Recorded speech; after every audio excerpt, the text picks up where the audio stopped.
636 عیسوی میں قیصر روم نے شام کا ملک مسلمانوں سے واپس لینے کے لیے اپنی ساری طاقت صرف کر دی۔ دریائے یرموک کے کنارے خون ریز جنگ ہوئی جس میں رومیوں کا سردار مارا گیا اور ان میں بھگدڑ مچ گئی۔ بے شمار رومی قتل ہوئے۔ ایک روایت کے مطابق یرموک کی جنگ میں رومیوں کی تعداد 1.5 سے 2 لاکھ اور بعد مورخوں نے 3 لاکھ کے قریب لکھی ہے۔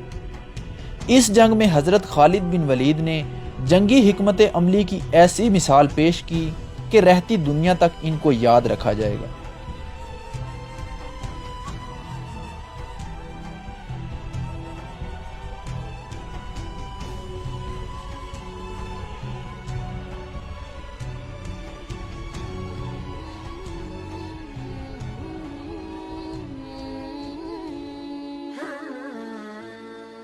حضرت ابو بکر صدیق رضی اللہ تعالیٰ عنہ کے عہد میں رومیوں کے خطرے کو دور کرنے کے لیے حضرت خالد بن ولید کو عراق کا بہت بڑا حصہ فتح کر لینے کے بعد شام کی طرف جانے کا حکم دیا گیا۔ حضرت خالد بن ولید رومی سلطنت کے چھوٹے بڑے قلعے فتح کرتے ہوئے اجنادین تک جا پہنچے۔ اجنادین کے میدان میں ایک خون ریز جنگ ہوئی جس میں مسلمانوں کو فتح نصیب ہوئی۔ اجنادین کی جنگ کے بعد مسلمانوں نے بیت المقدس اور کساریہ کو چھوڑ کر انطاکیہ تک شام کے تمام بڑے قلعے فتح کر لیے۔ فتح دمشق کے وقت سیدنا ابو بکر صدیق رضی اللہ تعالی عنہ وفات پا گئے اور سیدنا عمر فاروق رضی اللہ تعالی عنہ منصب خلافت پر فائز ہوئے۔ حضرت عمر فاروق رضی اللہ تعالی عنہ نے حضرت خالد بن ولید کو معزول کر کے ان کی جگہ حضرت ابو عبیدہ بن جراح کو اسلامی فوج کا سپہ سالار مقرر کر دیا۔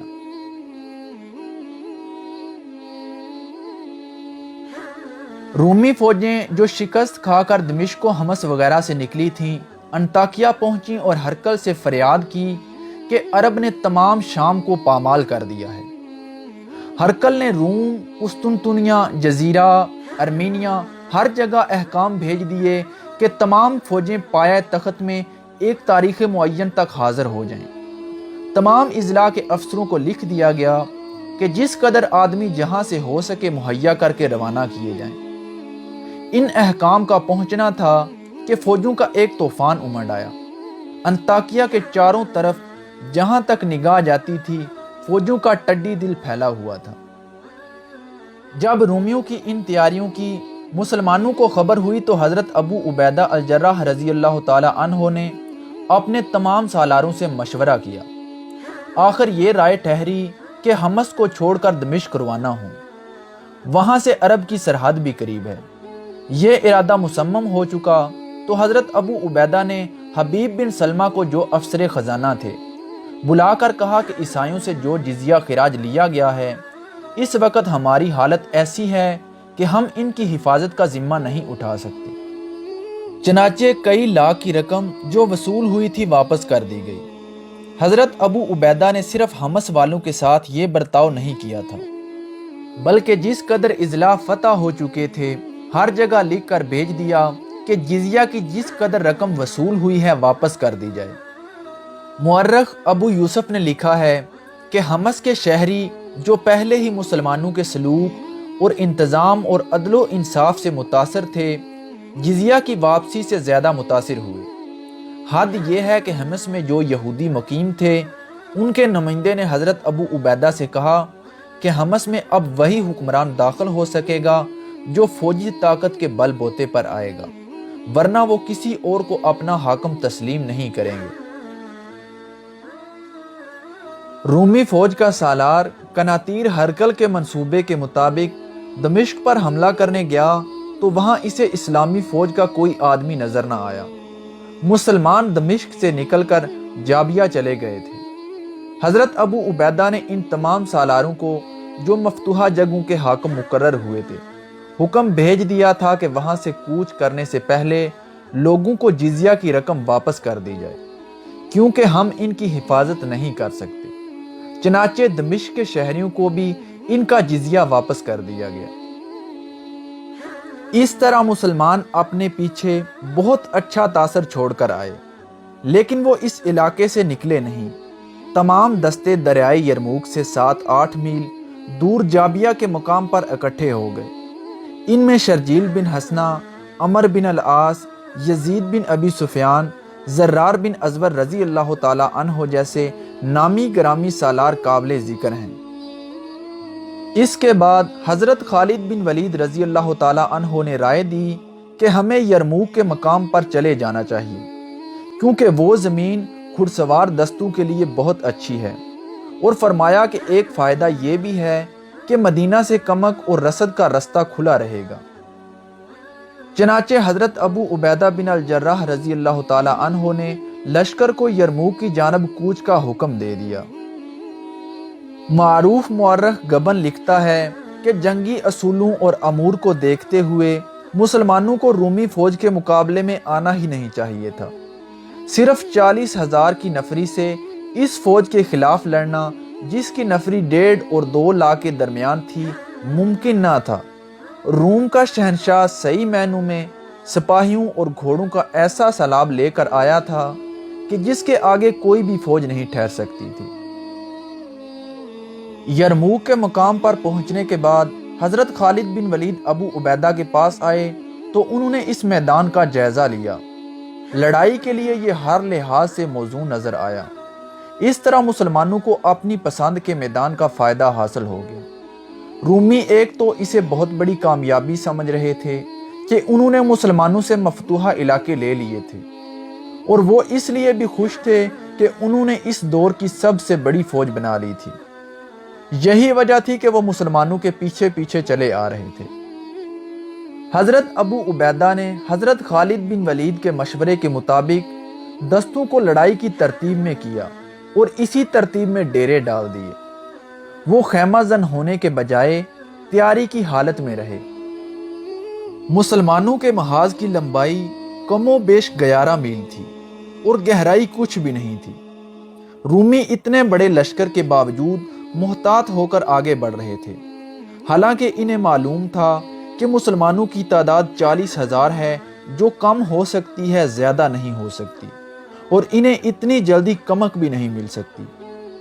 رومی لشکر چند دنوں بعد آگے آیا، لیکن آتے ہی اس نے حملہ نہ کیا۔ وہ چند میل دور رک گئے اور اپنے دستوں کو جنگ کی ترتیب میں پھیلا دیا۔ مورخ لکھتے ہیں کہ رومی فوج کی تعداد اتنی زیادہ تھی کہ صحیح معنوں میں انسانوں اور گھوڑوں کا سمندر لگتی تھی۔ اس فوج کے محاذ کی لمبائی 18 میل تھی اور گہرائی بھی خاصی زیادہ تھی۔ صفوں کے پیچھے صفیں لگی ہوئی تھیں۔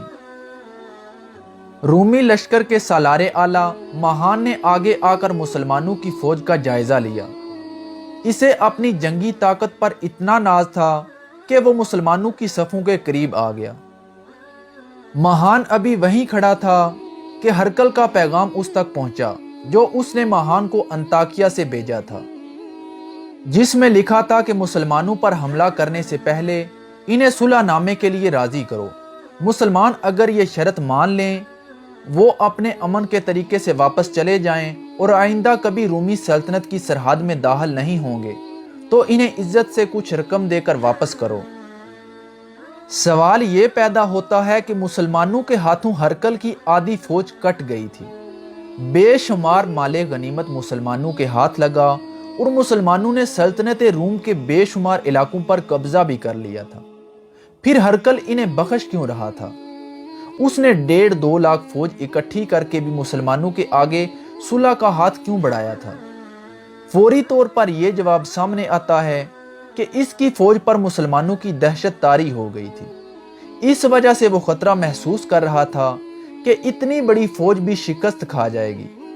لیکن اس وقت کے واقعہ نگار، مؤرخوں اور بعض تاریخ نویسوں نے مختلف حوالوں سے لکھا ہے کہ ہرقل اوچھا دشمن نہیں تھا، وہ خود بھی جنگجو تھا اور جنگجو قوم کی قدر کرتا تھا۔ حضرت خالد بن ولید کی قیادت سے وہ بے حد متاثر تھا اور وہ نہیں چاہتا تھا کہ ایک جنگجو قوم کی اتنی پرعزم فوج اس کے لشکر کے ہاتھوں ختم ہو جائے۔ وہ مسلمانوں کو زندہ واپس جانے کا موقع دے رہا تھا۔ اسے توقع تھی کہ مسلمانوں نے جذبے کے زور پر اس کے لشکر سے ٹکر لے لی تو مسلمانوں کا قتل عام ہوگا۔ ہرقل نے جو کچھ بھی سوچا تھا اس کے متعلق آراء مختلف ہو سکتی ہیں، لیکن مسلمانوں کی سوچ بالکل مختلف تھی۔ میدان جنگ میں نہ وہ رحم کرتے تھے اور نہ رحم کے طلبگار تھے۔ اپنی نفری کی کمی اور دشمن کی کئی گنا زیادہ طاقت نے انہیں کبھی بھی پریشان نہیں کیا تھا۔ ہرقل کے حکم کے مطابق ماہان نے پہلے ایک سالار گریگری اور اس کے بعد سالار جبلہ بن انہم کو مسلمانوں کے پاس باری باری صلح کے لیے بھیجا، لیکن مسلمانوں نے رومیوں کی ہر پیشکش ٹھکرا دی اور صلح سے انکار کر دیا۔ حضرت عمر فاروق رضی اللہ تعالیٰ عنہ نے حضرت خالد بن ولید رضی اللہ تعالیٰ عنہ کو معزول کر کے ان کی جگہ حضرت ابو عبیدہ بن الجراح رضی اللہ تعالیٰ عنہ کو تمام افواج اسلام کا سپہ سالار مقرر فرمایا تھا، لیکن جنگ یرموک میں حضرت ابو عبیدہ بن الجراح رضی اللہ تعالیٰ عنہ نے حضرت خالد بن ولید رضی اللہ تعالیٰ عنہ کو سپہ سالاری کے تمام اختیارات دے دیے اور فرمایا کہ اب اسلامی فوج کی قیادت آپ کریں گے۔ جولائی 636 عیسوی کا تیسرا ہفتہ شروع ہو چکا تھا جب جبلہ بن انہم نے اپنے سالار اعلیٰ ماہان کو جا کر بتایا کہ مسلمان کسی قیمت پر کسی شرط پر صلح کے لیے تیار نہیں ہیں۔ اس کے بعد جبلہ اپنے دستوں کو لے کر مسلمانوں کے سامنے آیا۔ اس کے دستوں کو رومی فوج کے ہتھیار دیے گئے تھے جو بہترین قسم کے تھے۔ ان دستوں میں عربی عیسائی تھے۔ وہ جب آئے تو مسلمان لڑائی کے لیے تیار ہو چکے تھے۔ جبلہ نے آتے ہی حملہ نہ کیا، وہ مسلمانوں کے محاذ کو دیکھ کر حملہ کرنا چاہتا تھا۔ آخر اس نے ہلہ بولنے کا حکم دے دیا۔ وہ ابھی مسلمانوں کی اگلی صفوں تک پہنچا ہی تھا کہ اس کے دستوں کے دونوں پہلوں پر حملہ ہو گیا۔ حملہ کرنے والا مسلمان سواروں کا دستہ تھا جس کی کمان حضرت خالد بن ولید کر رہے تھے۔ جبلہ کے دستے کی ترتیب بکھر گئی اور اس پر سامنے سے بھی حملہ ہو گیا۔ عیسائی بکھلا گئے، انہیں اپنے پہلوں پر حملے کی توقع نہیں تھی۔ مسلمان سواروں نے انہیں بکھیر دیا اور عیسائی بھاگنے پر مجبور ہو گئے۔ وہ بہت سی لاشیں اور بے انداز زخمی پیچھے چھوڑ کر بھاگ گئے۔